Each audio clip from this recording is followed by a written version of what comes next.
settled on selection yet? Or? We have, yeah. So Gibber will play, which is the one I think we're all waiting for.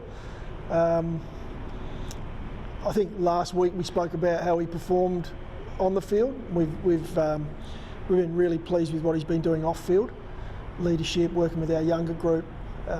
His attitude, he's been up and about. So we felt his performance on the weekend was enough to warrant selection, coming into quite a challenging period for us as well, as far as managing players.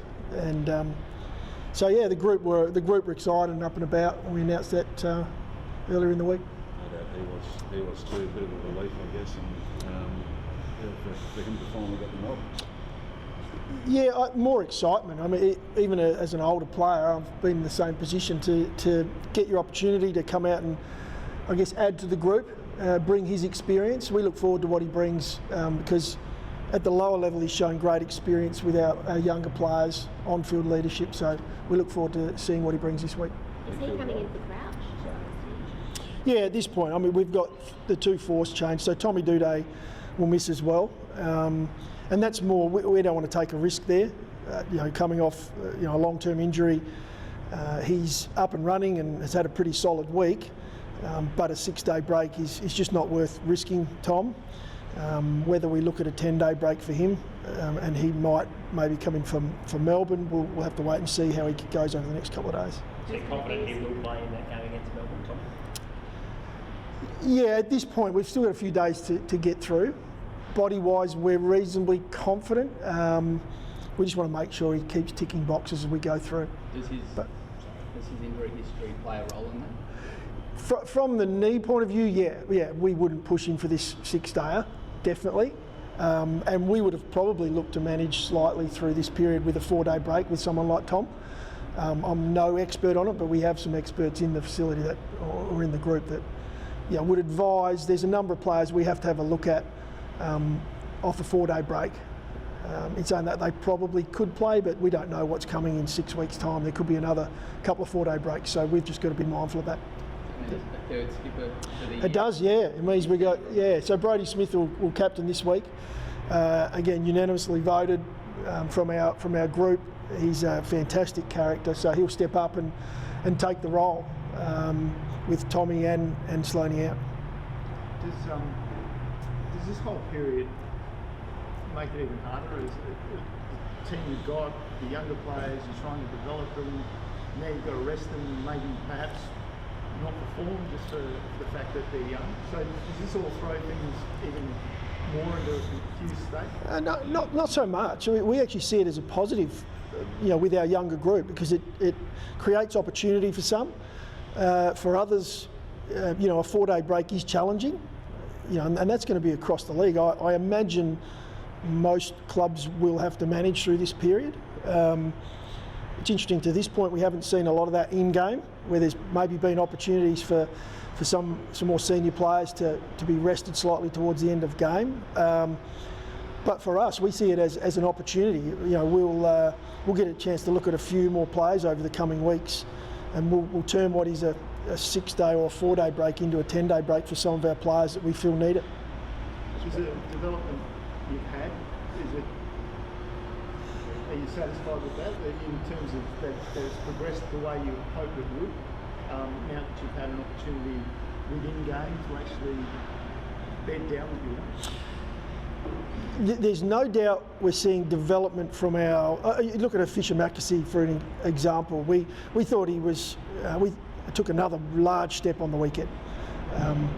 It's not converting at this point into dominating in the air, but what we are seeing is a lot of off-ball work that he's doing. I think our supporters would be proud of what they're seeing, and they see something that's going to be really positive in the future.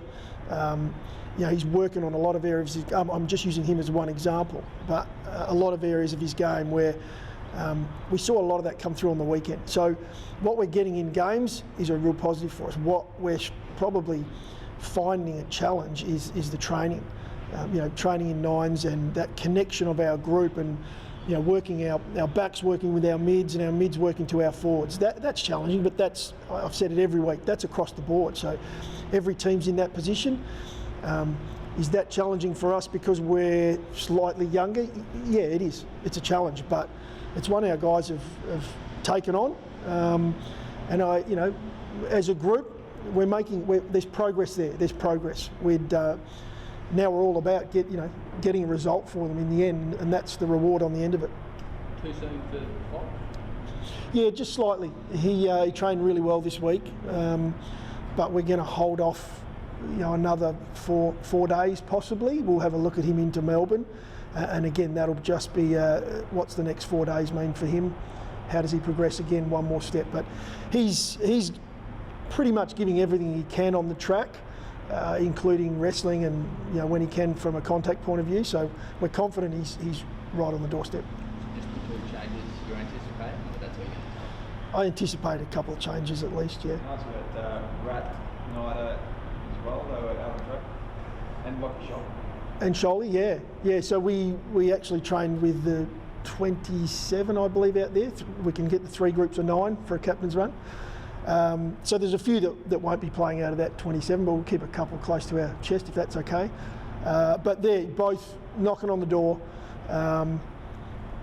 Both very accomplished players in their own right, and would definitely add to the group at some point. Matty, I saw Brody Smith during the week said it's almost the toughest loss he's been through since the grand final. Yeah. Do you like hearing that it meant so much, or do you sort of not want them to get so emotionally invested? It was very, very close to it. I saw Smithers after the game, and he was quite emotional, really disappointed, and I like that, to be honest. We were all disappointed, and we sat down immediately after the game, and we opened up and talked about that. He wasn't the only one, that we were. Guys are using the word gutted and so on. Ultimately we're in a performance industry. We're there to win. These guys get drafted because they're competitive beasts, and they don't lose that. So it was a hard one. It was a hard loss because we felt like the opportunity was there for us, and we let ourselves down in the end. It feels like you're getting closer, but is there almost a fear of trying? Probably a silly way to put it, but trying too hard, to force it and just relaxing a little bit, or not relaxing, what I mean, just to allow it to happen. In review, we go through a fair bit of the detail, and what can come through in that sometimes is that you go away from the process of what exactly gets it done, and that can sometimes be due to the fact that players are doing everything they possibly can for the team, but it goes away from what we do as a team. That's the challenge. When you're under pressure, and it's not just in a game, it can be moments of a game where the pressure lifts. Can you stick to it? Because ultimately it's a team game, so we need you to stick to your role and stick to what it is you do well. So I hope that answers your question. That's the challenge, especially for a slightly younger group. The challenge is to stick as a side. So is that the learning that you talked about of the week was a good week for learning? Was that sort of stuff that you were just reinforcing? Yeah, and there was more than that. We had we're not going to. Last week was a tough week on the track. We didn't perform the way we wanted to, and we came into a game, and ultimately we took our training out into that game from a skills point of view. So our execution last week, coming out of the game, our opportunities to score, we found a way not to. So ultimately, when you talk about learnings, losses are the best ways to learn because everyone opens up and listens. We had that last week. Just on that compressed schedule, will that change the way you operate on match day? Will you be more conscious of the loads of the players, or will you just go flat out and take it as it comes? We'll be going flat out, and we'll take it as we come. I know I mentioned before, I watched last night's game obviously, and one team had reasonable dominance and might have been able to rest and didn't, chose not to. I'd love for us to be in that position, and then we can talk about it, but at this point we'll be going flat out, doing everything we possibly can to get a result. Just back to Gibbs, a midfield role, trained defence pre-season, but... Well, that's the bonus with Gibber. He's flexible of where he can play, but yeah, we'll look at him in the midfield. Whether that's inside or outside, we'll mix it up. He's that sort of player that can play multiple roles. You're probably not allowed to say it, but on paper, don't have a better chance at getting a first win of the season than against North. We don't play on paper, unfortunately. We've felt the last few rounds with our progression and the work we've been doing, we've felt like, okay, we're going through a lot of, there's a progression on where we're heading. As we talked about last week, was it one we felt we could win? My word, and we went in with that winning mentality, and we'll do it again this week, and we'll go again the week after. So there's not a week where we don't feel like we can win a game. And I think if you asked any team, most teams are confident they can go out and win a game of football, but some are bigger challenges than others. What's the travel schedule? What the travel schedule? Yeah. For tomorrow? Yeah. So we're out of here at I think 6:30. We fly up. We like to get there slightly earlier on these games and give ourselves an hour or so longer than we normally would for an away game. And we'll find ourselves the ground. We'll set up a conference room where we can meditate and stretch and have our team meeting in a relaxed sort of environment, and then go down an hour and a half before and prep. Yeah, close. Ned's fit. Yeah, Ned's close, and he's healthy. Yeah, there's a little bit of management with Ned just around his body. He actually took quite a knock in his last game, so we're just making sure that we get him right and we do the best thing by him. Sholey's obviously close. What would he bring if he were? Sholey, yeah. Well, Sholey's an elite ball user. That's his weapon, and we really value that and what he brings at the slightly lower level. Challenge with Sholey will be: is he one of those players that grows another leg at a higher level because of the skills he does have, and the game is a little bit more predictable. So Sholey will get his opportunity at some point. He's playing some solid footy at a lower level. We'd like to see him just step that up slightly more and really earn his spot. Hard for him now with those practice matches not being quite as available. But he's going to have to train now and get himself at a real high level in training, and he'll get that look.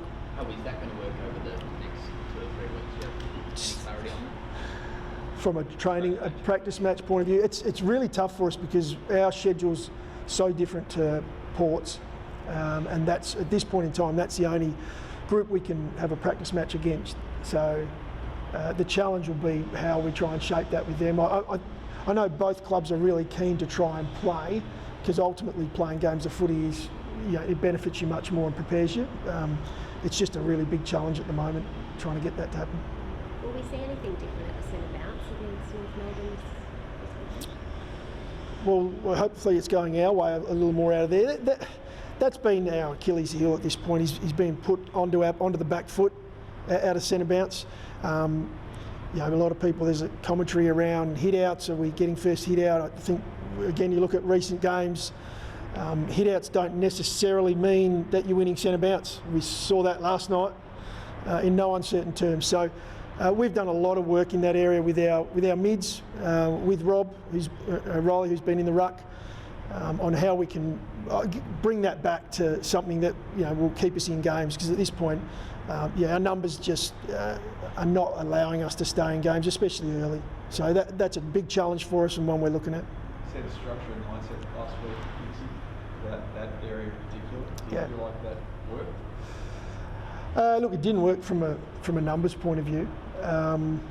The mindset side of thing is the big one. We've looked at a lot of the way the game's being played in around that area. We've looked at teams that aren't necessarily getting a dominant hand on it in the ruck. We saw a bit of that again last night. The challenge then becomes for those mids on the ground is how are we going to go about that. We look at the way Riley rucks and we get our fair share. He battles really well in there, so we're sort of in between. We're not necessarily not getting hit outs, but at the same time we're not quite converting on the ground. So it's a big one for us. It's a really big one. Everyone knows you want to dominate front half, so we've got some work to do. Are you happy with your tackle count so far this season? Well, there's a lot of areas we're looking at. That might factor into what we're talking through when we talk centre bounce. And around the ground in stoppage, are we able to get a little bit more, I guess, physical pressure in there? Our ability to seek the contest gets you into those areas where if you're not first hands on the ball, well, our tackle number will go up. So, again, areas we're working on.